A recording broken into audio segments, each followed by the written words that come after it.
Hello, I'm Nora Marsh, Acting Director of Education for the Durham District School Board. As we all prepare for a return to school, I'd like to thank everyone for their patience and understanding as we work together to provide our students and staff a safe environment to learn and work.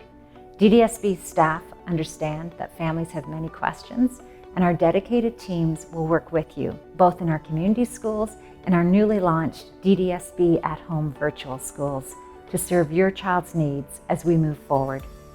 We know that there have been many challenges for families since March, and we are looking forward to fostering your child's emotional and academic growth this fall. Schools will look a bit different this year, and to help prepare, we've put together this video as well as other materials to help. The well-being and mental health of our students, staff, and families remains a top priority.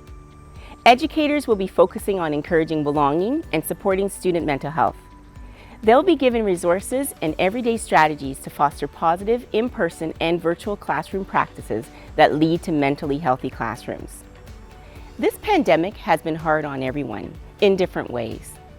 We want you to know that we have people and resources available to help. Any student experiencing well-being or mental health concerns are encouraged to reach out to their teacher for support and to access the many resources available. You'll find more information on these resources on the front page of our website at ddsb.ca. All of us have a responsibility to stay safe and avoid high-risk situations where it is easier to catch the COVID-19 virus. Our health and your health depends on it. To help prevent the spread of the virus, staff and students must perform a self-screening before leaving home every day.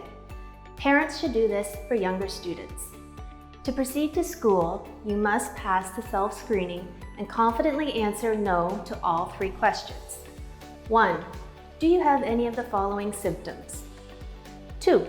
Have you traveled outside of Canada within the last 14 days? 3. Do you care for or have you been in close contact with an individual with confirmed COVID-19 or COVID-19-like symptoms within the last 14 days? If you answer yes to any of the 3 questions, do not go to school. Contact your primary healthcare provider, the Durham Region Health Department, or Telehealth Ontario to discuss your symptoms and/or exposure and seek advice on getting tested for COVID-19. As many of our students take buses, we have new protocols in place to ensure everyone stays safe on the bus. Buses will be cleaned twice per day with a focus on all high-touch surfaces. Daily self-screening is required for all bus drivers. Bus drivers and students will be required to wear masks and sanitize their hands before boarding the bus.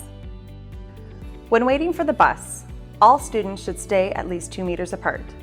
Before entering the bus, students must be wearing a mask and sanitize their hands. Students will be assigned a seat number, with younger riders having seats assigned at the front of the bus. While on the bus, wear your mask. Be mindful of how you cough or sneeze. Avoid touching eyes, nose, and mouth. Do not share items. Stay in your assigned seat. Bring all your personal belongings with you. Students in the front of the bus will exit first, followed by each row behind. When arriving at school this year, you will notice many changes. Bell times may be staggered by grade to ensure that we can maintain safe distances. School parking lots and kiss and rides with buses will be closed for all non-bus traffic during arrival and departure of buses. We recommend walking to school or parking your vehicle off-site in a safe location and walking from there. Please be mindful, additional traffic congestions around school sites is expected. Once at school, students should have their face masks on and maintain physical distancing. Students from grades 4 to 12 are required to wear a mask, and students from kindergarten to grade 3 are strongly recommended to wear them. Staff will direct students where to go, how to line up, and will provide further entry instructions. Students' entry into the school will be staggered by classroom cohorts to reduce crowding in hallways. At the secondary level, students should go straight to their classroom. Upon entering the school, students will be required to use hand sanitizer at the main entrance. Students should watch for and follow directional arrows to control traffic flow and prevent crowding. Parents and guardians are reminded that there are no visitors permitted throughout the school day, and we will be restricting non-essential access to anyone else. Within the classrooms, we will see some very noticeable differences. Staff will be wearing masks and other personal protective equipment.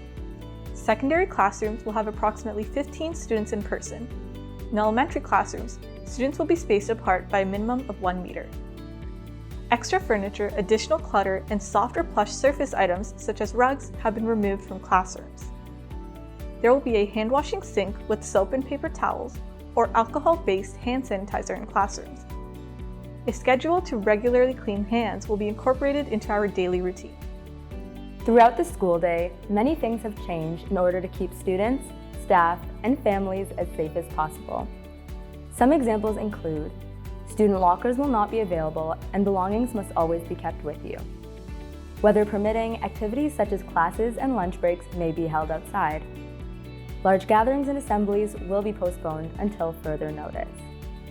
Cafeterias and auditoriums will not be open for use. Students and staff are asked to bring their own lunch from home. When possible, students will eat lunch in their classroom. Water fountains will be closed, but water bottle refill stations will be available. Throughout the school year, we are putting in place enhanced health and safety protocols and procedures to help keep you safe. These include enhanced cleaning and disinfecting practices by custodial staff that have been established and reviewed by the Durham Region Health Department. Frequently touched surfaces will be cleaned and disinfected at least twice a day. Schools will undergo extra cleaning and disinfecting at the end of each school day. We are also making adjustments to ventilation and filter systems to increase the amount of fresh air in schools. We are here to help and want to make sure that all of us stay safe. Once the school day is over, students should exit the building in a safe and orderly manner that maintains physical distancing. Similar to arrivals, bell times may be staggered by grade to prevent crowding. Students taking the bus home will receive instructions to proceed to their pickup area. We encourage students and their families not to gather after school, but to get safely back home in an orderly manner.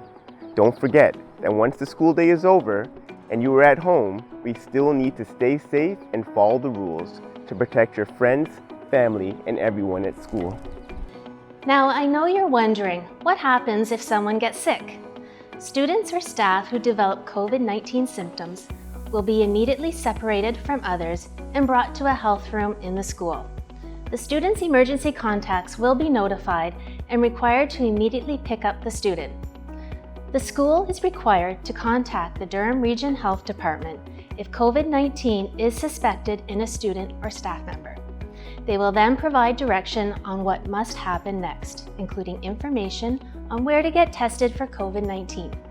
Staff and students who test positive will not return to the school until they are cleared by the Durham Region Health Department. Staff and students who test negative can return to the school once they are symptom-free for 24 hours. DDSB schools will participate in contact tracing through keeping records of classes, students on buses, and visitors to schools. We will be posting information on the school website and will be notifying staff, parents, and guardians if there is a confirmed case of COVID-19 in the school so that the school community can be aware. The Durham Region Health Department will provide further instructions on who else in the school may need testing, monitoring, or isolation. We all have a role to play in creating a safe environment this September. Thank you for your support in this collaborative endeavor. We look forward to welcoming students back to school this year so we can continue to ignite their learning.